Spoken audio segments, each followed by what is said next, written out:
নমস্কার বন্ধুরা, তন্হির পাকশালাতে সবাইকে স্বাগত। জন্মাষ্টমী স্পেশাল এই রেসিপিটা আপনারা অবশ্যই বাড়িতে বানিয়ে গোপালকে ভোগ হিসেবে নিবেদন করতে পারেন।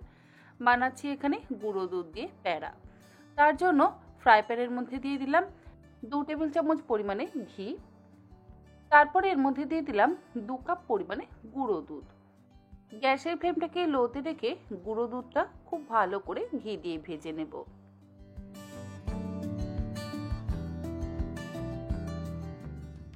ভাজবার সময় দেখবেন অল্প অল্প লাল হতে শুরু করবে আর একটু দলাও পাকিয়ে যাবে, তাতে কিন্তু চিন্তার কোনোই কারণ নেই।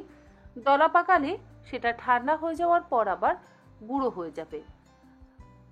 গরম অবস্থায় যেহেতু এটা দলা পাকিয়ে যাবে, তাই ঠান্ডা করে কিছুক্ষণ রেখে দেবেন। দেখবেন হাত দিয়ে ছাড়ালেই বা মিক্সিতে আপনারা যদি একটু গ্রাইন্ড করে নেন, তাহলে একদম আবার নর্মাল ঝুরঝুরে হয়ে যাবে, কিন্তু রঙটা একটু লালচে হবে। মিনিট 3-4 সময় ধরে লো ফ্লেমে আমার মিল্ক পাউডারটা ভালো করে ভাজা হয়ে গেছে।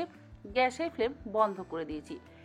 কিন্তু যেহেতু এরকম দলা পাকিয়ে গেছে, তাই আমি একটু ভেজিটেবল ম্যাশারের সাহায্যে গুঁড়ো করে দিচ্ছি। তবে ঠান্ডা হয়ে গেলে আমি মিক্সিতে গ্রাইন্ড করে একদম পাউডার বানিয়ে নেব।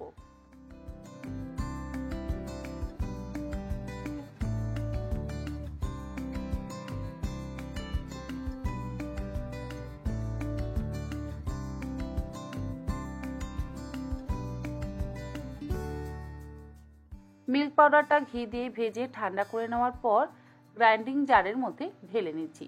আর এই গ্রাইন্ডিং জারে আগে থেকে আমি চিনি গুঁড়ো করে নিয়েছি, তাই ওই জারের মধ্যে মিল্ক পাউডারটাকে আবার দিয়ে দিচ্ছি। আর এর মধ্যে দিচ্ছি 4টে ছোট এলাচ। ছোট এলাচের খোসাটা আমি আলাদা করে নিয়েছি, শুধু দানাগুলো দিলাম।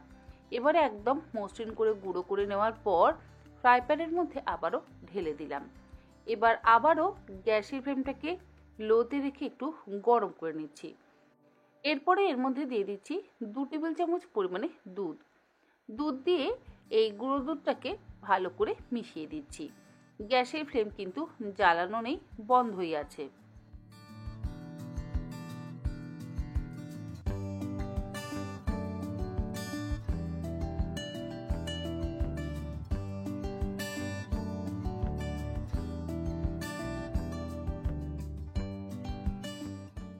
দুধটা দিয়ে মিশিয়ে নেওয়ার পর এর মধ্যে দিয়ে দিলাম 1/3 কাপ পরিমাণে গুঁড়ো চিনি। গুঁড়ো চিনিটা দিয়ে আবারও একবার ভালো করে মিশিয়ে নিচ্ছি। আর এই সময়ও কিন্তু গ্যাসের ফ্লেম বন্ধই আছে। যখন আমরা মিল্ক পাউডারটা ভেজেছি, তখনই শুধু গ্যাসটাকে আমরা জ্বালিয়ে নিই, লো ফ্লেমে মিল্ক পাউডারটাকে ভেজে নিয়েছি। একবার ভাজা হয়ে গেলে দুধ মেশানোর সময়তেও আমাদের গ্যাস জ্বালাবার প্রয়োজন নেই, আবার গুঁড়ো চিনি মেশাবার সময় তো গ্যাস জ্বালাবার প্রয়োজন নেই। তবে যদি আপনাদের একদম ঝুরঝুরে হয়, তাহলে একটু গ্যাসটাকে জ্বালিয়ে একটু মাখা সন্দেশের মতন করে নিতে পারেন।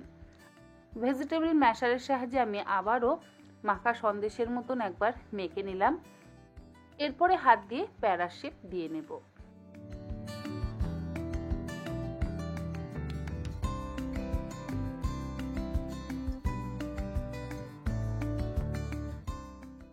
প্যারার এই শেপ দেওয়াটা কিন্তু একেবারে কঠিন কাজ নয়।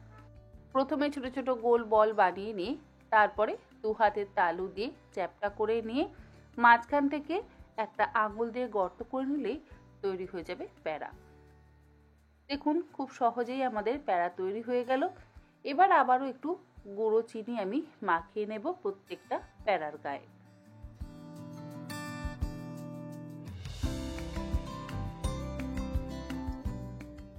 দোকান থেকে মিষ্টি না কিনে এইভাবে আপনারা বাড়িতেই প্যারা বানিয়ে গোপালকে ভোগ হিসেবে নিবেদন করতে পারেন।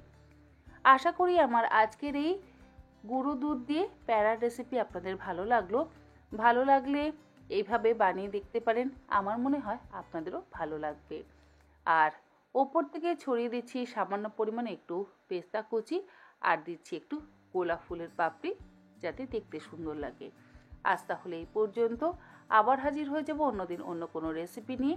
ভালো থাকবেন, সুস্থ থাকবেন, ধন্যবাদ। আর সকলকে জানাই শুভ জন্মাষ্টমীর অনেক অনেক শুভেচ্ছা ও ভালোবাসা। সকলের জন্মাষ্টমী খুব ভালো কাটুক।